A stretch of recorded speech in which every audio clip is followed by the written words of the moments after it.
शुक्रिया। 5 मिनट। शुक्रिया उपसभापति महोदय। जब आप 5 मिनट या 3 मिनट कहते हैं तो लगता है जैसे फांसी देने से पहले अंतिम इच्छा पूछी जा रही है। ये समय आप ही लोग तय करते हैं, मैं जानता हूं करता। सर, आपका दोष थोड़े ही है, लेकिन दुखड़ा भी कहाँ रो। आप बोले। अब मैं बड़ी खुशी हुई, माननीय मंत्री जी यहाँ हैं, अभी नवनियुक्त मंत्री जी हैं, बड़ा अनुभव है हरियाणा का और अच्छा विभाग भी मिला है, चुनौतियां भी बहुत हैं, फोटो वोटो तो अपनी जगह। सर, मैं स्मार्ट सिटी से अपनी बात शुरू करूंगा।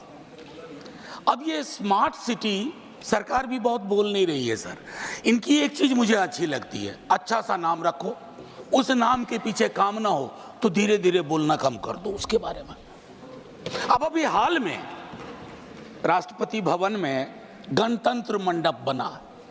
साहब, गणतंत्र का मंडपीकरण नहीं होना चाहिए, ये उचित नहीं लगता है। बहरहाल उपसभापति महोदय, विजय साई रेड्डी जी, प्रियंका जी, इन लोगों ने बड़ी चिंता व्यक्त की पार्लियामेंट की बिल्डिंग में कल जो हुआ या पिछले वर्ष जो हुआ।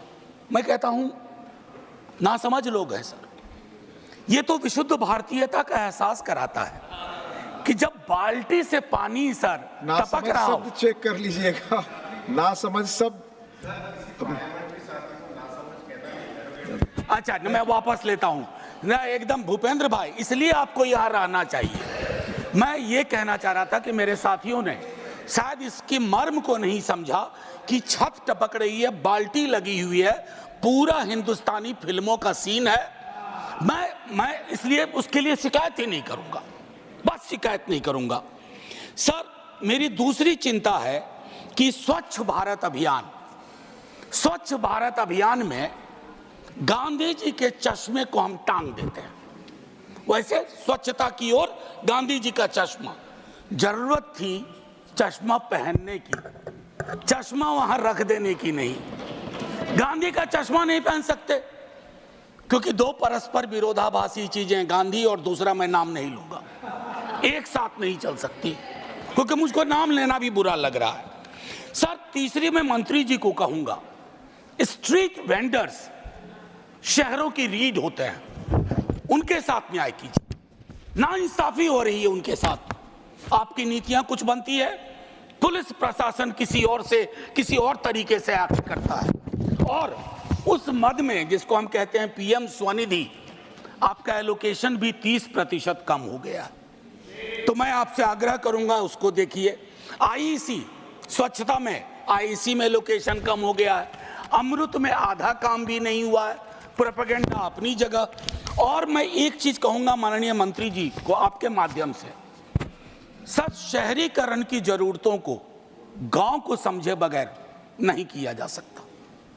जब तक ग्रामीण पलायन, ग्रामीण अर्थव्यवस्था, उस पर आपकी नजर नहीं होगी, आपकी पकड़ नहीं होगी, तब तक शहरों में लोग आएंगे, आप एकोमोडेट करने में फेल करेंगे, आपके बदले कल को हम हों तब भी वो दिक्कतें होंगी। मैं एक चीज और भी उसमें कहूंगा, संपत्ति का असंतुलन भी शहरों में बहुत दिखता है सर। एक चीज और कहूंगा, हमारे शहर जब बनते हैं, कोई बिल्डिंग बनती है तो आपको श्रमिक लगातार चाहिए, मजदूर लगातार चाहिए, और वो मजदूर जब आपको बिल्डिंग बना के देता है उसके बाद वो मजदूर आपको भारी लगने लगता है।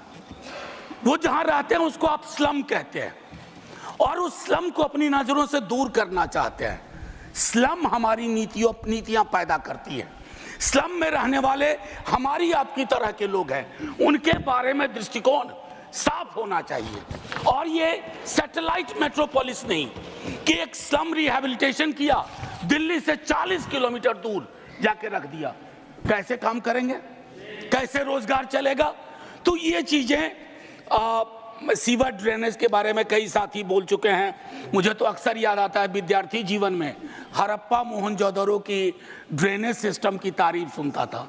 सर, अगर टाइम मशीन हो तो वापस चला जाए, वो ज्यादा बेहतर था। मैं और एक आखिरी चीज करूंगा सर, आजादी के बाद अपने देश में multi caste, multi community housing society बननी शुरू हुई थी सर। आज वो सारी चीज, आखिरी 30 सेकंड सर, आज वो सारी चीजें खत्म हो गई। जातियों के नाम पर हाउसिंग सोसाइटी है, समुदायों के नाम पर हाउसिंग सोसाइटी है, और कुछ समुदाय के लोग किसी भी सोसाइटी में नहीं रह सकते। ये हमारी राजनीति और नीति ने तय कर दिया है। शुक्रिया सर, जय हिंद।